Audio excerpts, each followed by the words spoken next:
안녕하십니까. 한번 전략연구원 부원장 김한규입니다.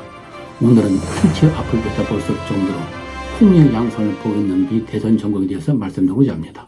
11월 5일 미 대선을 앞두고 바이든과 트럼프라는 전 현직 대통령 간 재대결로 전개되는 미 대선 전국이 뜨겁게 달아오르면서 세계의 초관심사가 되고 있습니다. 왜냐하면 그 결과에 따라 국제정세가 요동칠 수 있기 때문입니다.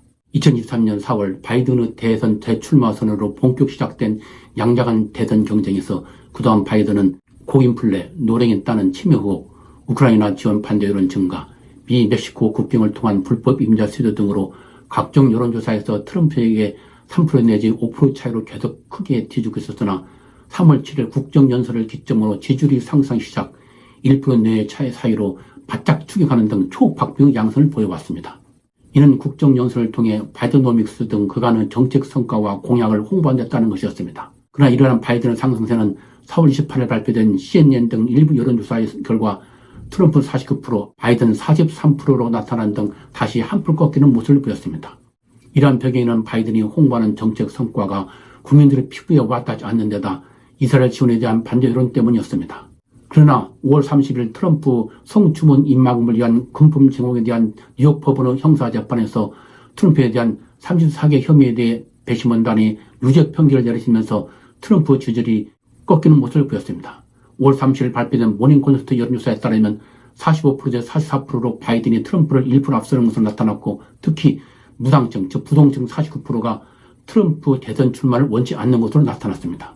그러나 반면에 트럼프에 대한 유죄 판결이 트럼프 지층과 보수층을 결집시킴으로써 6월 2일 정치 언론 매체인 더 힐지 여론조사에 따르면 56%대 44%로 트럼프가 바이든을 훨씬 앞서는 것으로 나타나는 등 그야말로 지금 미 대선 전국은 한치 앞을 내다볼 수 없는 혼비 양상을 보이고 있습니다.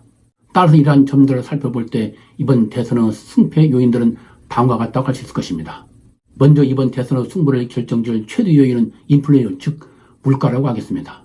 바이든 정부 들어 일자리가 늘어나고 경제 성장률도 3.8%대를 기록하는 등 경제가 코로나 팬데믹을 극복하고 살아나고 있으나 휘발유, 식품 등 생활 물가는 18%나 상승했습니다. 이에 따라 바이든은 경제 실적이 보통 미국인들에게 전혀 먹혀들지 않고 있는 실적입니다. 반면 트럼프 집권 시 인플레이율은 3% 이하를 유지함으로써 경제에 관한 한 유권자들이 트럼프 시절의 향수를 느끼고 있는 상황입니다.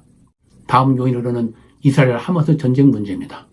이스라엘의 가자지역에 대한 군사행동에 대한 반대 여론이 증가하고 있는 데다 무엇보다 이스라엘 지원 반대 시위가 전국 대학가로 확산되면서 바이든은 전통적 지지층인 젊은층과 유색인종들이 바이든 지지에서 이탈하고 있다는 점입니다. 따라서 바이든 정부 이스라엘 하마스 전쟁 휴전 조기 성사 여부가 반대에 대한 표심에 영향을 미칠 것입니다. 세 번째로는 낙태권 문제입니다. 2022년 6월 연방대법원이 낙태를 합법화한 로데 웨이드 판결을 폐기하고 낙태권의 존폐 결정을 각 주에 넘기는 판결을 하였습니다. 그러나 이는 낙태에 찬성하는 진보층과 여성들의 반발을 가져왔습니다. 이후 낙태권에 대한 논쟁이 계속되면서 바이든은 연방 차원의 낙태권 복원을 약속하였고 트럼프는 낙태권을 주 정부에 맡기자는 입장을 보임으로써 여성들의 트럼프에 대한 표심이 멀어지고 있는 실정입니다. 네 번째는 트럼프 사법 리스크를 줄 수 있습니다. 4개 형사 재판에서 88개 혐의로 재판 중인 트럼프는 자신을 억울한 희생자라는 코스프레를 통해 지지층을 결집시키는 등 리스크를 관리해 나갔습니다. 비록 미국 헌법 규정상 유죄 판결을 받아도 대선 출마가 가능하고 옥중 당선을 인정한다고 하더라도 이번 뉴욕 법원 배심당원 판결에서 보듯이 재판에서 유죄 판결을 받거나 새로운 혐의가 드러날 경우 중도층의 표심에 부정적 영향을 끼쳐 트럼프를 큰 공격에 빠뜨릴 가능성이 있다고 하겠습니다. 마지막으로 바이든 대통령 아들 헌터 바이든의 사법 리스크입니다.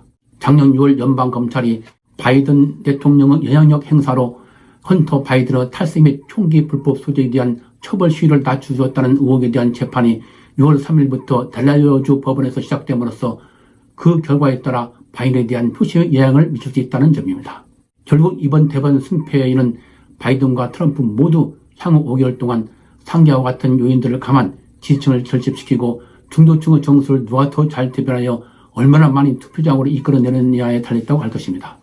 그러나 이런 가운데 눈여겨보고선 혼전의 양상 속에서도 승자 독식의 선거인단 제도라는 미국의 독특한 선거 제도로 인해 대선 때마다 투표 결과가 바뀌어 승패를 결정지어온 7개 경합주, 즉 아리조나, 조지아, 미시건, 펜실베니아, 위스콘신, 노스캐롤라이나, 네바다 등의 여론 향배입니다.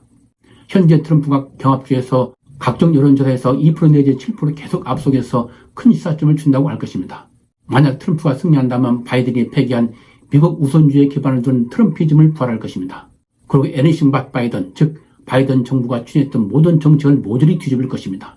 이에 따라 국제 질서의 지역 변동이 일어날 가능성이 크다고 하겠습니다. 우리도 마찬가지로 윤석열 정부가 바이든 정부와 한미동맹 강화에 기반을 두고 추진해온 외교안보 정책의 성과는 물거품이 되는 등 큰 변화가 불가피할 것입니다. 따라서 미 대선 전국을 면밀히 추적하면서 트럼프가 승리할 경우에 대비하여 대응책을 사전에 면밀히 강구해 나가야 할 것입니다. 오늘은 갈수록 호미양성을 보고 있는 미 대선 정국에 대해서 말씀드렸습니다. 시청자 여러분의 대선 정국에 대한 이해에 도움이 됐으면 좋겠습니다. 시청해주셔서 감사합니다.